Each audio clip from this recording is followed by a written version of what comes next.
Hello everyone and welcome back to ICT channel. आज हम करने जा रहे हैं 49th डे यानी 39वां दिन और आज की जो वीडियो है वो है पार्ट 3 की वीडियो। पार्ट 1 और पार्ट 2 वीडियोस के जो सेंटेंसेस थे वो हमने ऑलरेडी डिस्कस कर लिए हैं। अगर आपने नहीं देखा है तो लिंक आपको डिस्क्रिप्शन बॉक्स में मिल जाएगा। और आज हम करेंगे पार्ट 3। तो आज पार्ट 3 में जो सेंटेंसेस है वो वेशभूषा यानी कि ड्रेस के ऊपर होने वाले हैं। यानी ड्रेस के बारे में बात करते हुए हम क्या क्या सेंटेंसेस फॉर्म करते हैं, कैसे फॉर्म करते हैं, ये सब हम आज सीखेंगे।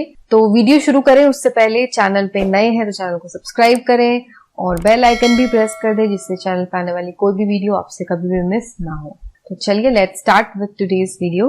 तो फर्स्ट सेंटेंस इज यह कपड़ा 12 रुपए मीटर है, यानी 1 मीटर जो है वो 12 रुपए का है। तो इसे हमें इंग्लिश में कहना है तो how we will speak this cloth is 12 rupees a metre या पर मीटर। तो हम कह सकते हैं this cloth is 12 rupees per metre, या फिर हम ये भी कह सकते हैं कि this cloth is 12 rupees a metre. तो पर या फिर ये दोनों का ही मतलब होता है यानी प्रति मीटर। अगला है कृपया बरसाती कोट पहनना मत भूलें। तो बरसाती कोट यानी रेन कोट जो हम बारिश में पहनते हैं। तो please don't forget to wear a rain coat. Don't forget यानी do not forget. Do not को ही हमने शॉर्ट में डोंट लिखा है। Please don't forget to wear a raincoat. तो यहाँ पे हम कृपया का यूज कर रहे हैं यानी हम रिक्वेस्ट कर रहे हैं या हम किसी को याद दिला रहे हैं, तो इसलिए हमने यहाँ पे प्लीज से सेंटेंस को स्टार्ट किया है कि please don't forget to wear a raincoat. यानी ये एक रिमाइंडर है, ये कोई ऑर्डर नहीं है। अगला सेंटेंस है यह कपड़ा बहुत गर्म है। तो गर्म है मतलब हॉट नहीं लिखेंगे हम कि कपड़ा हॉट नहीं होता बल्कि कपड़ा जो है वो वार्म होता है। तो दिस क्लोथ इज एक्सट्रीमली या this cloth is very warm.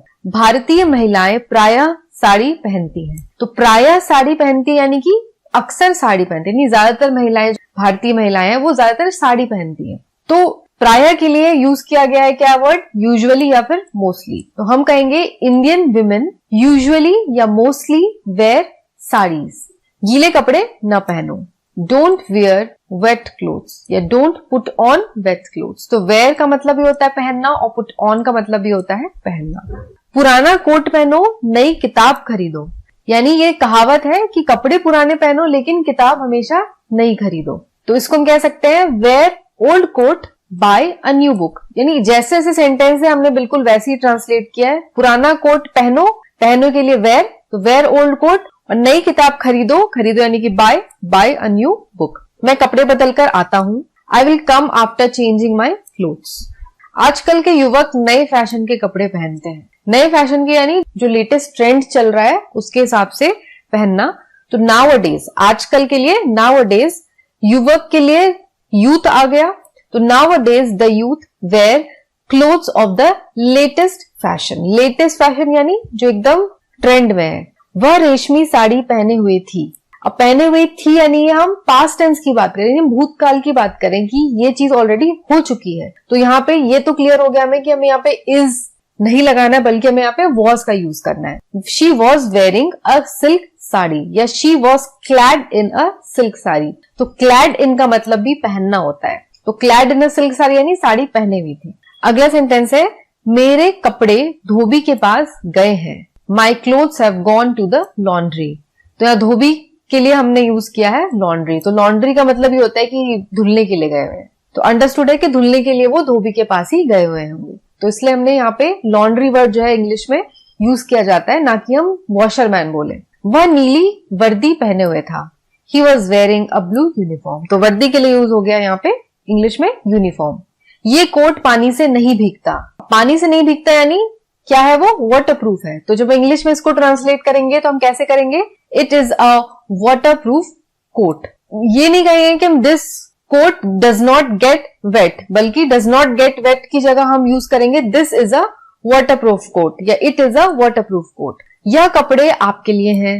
These dresses are for you. तो यह कपड़े आपके लिए हैं, तो यहाँ पे एक कपड़े से ज्यादा की बात हो रही है, तो दीज ड्रेसेस हो गया। मनुष्य की पहचान उसके कपड़ों से की जाती है। A man is judged by his clothes या judged by the clothes he wears. अगर आपके कपड़े फटे हैं, आपके कपड़े गंदे हैं, तो इसका मतलब आपका बिहेवियर भी वैसे ही दिखता है। आपके कपड़े गंदे यानी कि आप कपड़े अब गंदे पहनते हो, आप कपड़े साफ नहीं पहन सकते, तो आप अपनी असल जिंदगी में कैसे रहते होगे। तो इस वजह से कपड़ों से आपका जो कैरेक्टर है वो जज किया जाता है। पहचान जो है वो कपड़ों से भी होती है।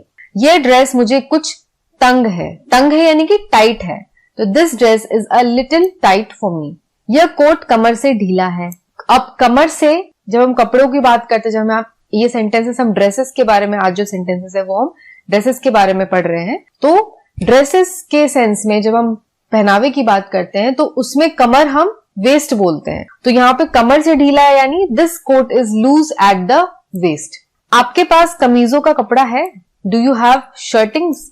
तो शर्टिंग्स का मतलब ये होता है जिससे कमीज यानी कि जिससे शर्ट बनती है, उस कपड़े को शर्टिंग्स बोलते हैं। जी हाँ, हमारे पास सूट के अच्छे कपड़े भी हैं। Yes we have good suitings also. अब सूट के कपड़े यानी जो कोट पैंट बनता है वो पूरा उसको कहते हैं सूट सेट, तो उसके जो कपड़े हैं उसको सूटिंग्स बोलते हैं, और सिर्फ शर्ट बनाने का जो कपड़ा है उसे शर्टिंग्स बोलते हैं। मेरा सूट तुम्हारे सूट से भिन्न है, my suit is different from yours, या your suit is not like mine. तो दोनों तरीके से कह सकते हैं कि my suit is different from yours यानी मेरा सूट तुम्हारे सूट से अलग है, या फिर your suit is not like mine, तुम्हारा सूट मेरे सूट के जैसा नहीं है। उसकी कमीज मेरी कमीज जैसी नहीं है, his shirt is not like mine, his shirt is not similar to mine. दोनों ही तरीके से हम कह सकते हैं। याद रखें, रिमेंबर, किसी शब्द के अंत में लेस आए तो उसे नकारात्मक विशेषण समझिए। जैसे he is a shameless person, needless to say that you are a thorough gentleman. तो अगर किसी भी वर्ड के आगे लेस आता है, अंत में लेस आता है, तो इसको हम निगेटिव एडजेक्टिव मानेंगे। जैसे कि शेम का मतलब क्या होता है, शर्म, लेकिन शेम के आगे अंत में लेस लगा दिया तो शेमलेस यानी जिसको शर्म नहीं आती है, तो ये निगेटिव हो गया, निर्लज आदमी है। नीडलेस, नीड का मतलब आवश्यक, और लेस लगा दिया तो अनावश्यक, यानी उसका उल्टा मीनिंग हो गया, निगेटिव मीनिंग हो गया। Cloudless sky in the month of Sawan can really worry the poor Indian farmers. Cloudless, cloud का मतलब बादल होना और क्लाउडलेस का मतलब बादल नहीं होना, तो ये निगेटिव मीनिंग आ रहा है। Astronauts remain weightless while travelling in space. तो यहाँ पे वेटलेस, वेट का मतलब होता है वजन, और वेटलेस यानी वजन नहीं होना। तो ये हमने देखा कि लेस लगा के जो वर्ड्स है उनका जो निगेटिव मीनिंग है यानी जो अपोजिट मीनिंग है वो निकलता है। लेस का अर्थ है बिना या हीन। कई ऐसे शब्द हैं जिनके साथ फुल लगाया जा सकता है तथा लेस भी लगाया जा सकता है। उदाहरण के लिए मर्सीफुल, मर्सीलेस। तो मर्सीफुल यानी जो दयावान है, ने जो दया से भरा हुआ है, और मर्सीलेस यानी जिसे बिल्कुल दया नहीं आती है। कलरफुल और कलरलेस, तो ऐसे ये वर्ड्स हैं जिसमें FUL फुल लगा के भी वर्ड्स बनते हैं और LESS लगा के भी वर्ड्स बनते हैं। वैसे केयर के साथ बन गया केयरफुल भी और केयरलेस भी। केयरफुल का मतलब सावधान, केयरलेस का मतलब लापरवाह। पिटी से बना पिटीफुल और पिटीलेस। फुल और लेस से बने विपरीतार्थक शब्दों के जोड़े हैं, पर सभी शब्दों में जिनके साथ लेस लगाया जा सकता है फुल नहीं लगाया जा सकता। तो फुल और लेस जो है वो अपोजिट मीनिंग देते हैं। जैसे मैंने आपको बताया मर्सीफुल का मतलब जो दया से भरा हुआ है, और मर्सीलेस का मतलब जिसमें बिल्कुल दया नहीं है। तो इन दोनों का बिल्कुल अपोजिट मीनिंग है। लेकिन ये भी बात ध्यान रखने के लिए है कि हर एक शब्द के साथ जिसके साथ लेस लगाते हैं उससे हम फुल नहीं लगा सकते। जैसे जरूरी नहीं कि हर एक वर्ड जिसके आगे लेस लगा के वर्ड बनता हो उसके आगे फुल लगा के भी वर्ड बनेगा। जैसे यहाँ पे देखो आप, फ्रेंडलेस है, तो फ्रेंडलेस का मतलब होता है मित्रहीन, जिसके पास कोई मित्र ही ना हो, कोई फ्रेंड ही ना हो। लेकिन फ्रेंड के आगे हम लेस तो लगा सकते हैं, फ्रेंडलेस एक वर्ड है, लेकिन फ्रेंडफुल नहीं लगा सकते क्योंकि फ्रेंडफुल कोई वर्ड नहीं है। वैसे ही लैंड के साथ लैंडलेस लगाएंगे तो हमें मिलेगा मीनिंग लैंडलेस यानी कि जमीन नहीं होना, भूमिहीन होना।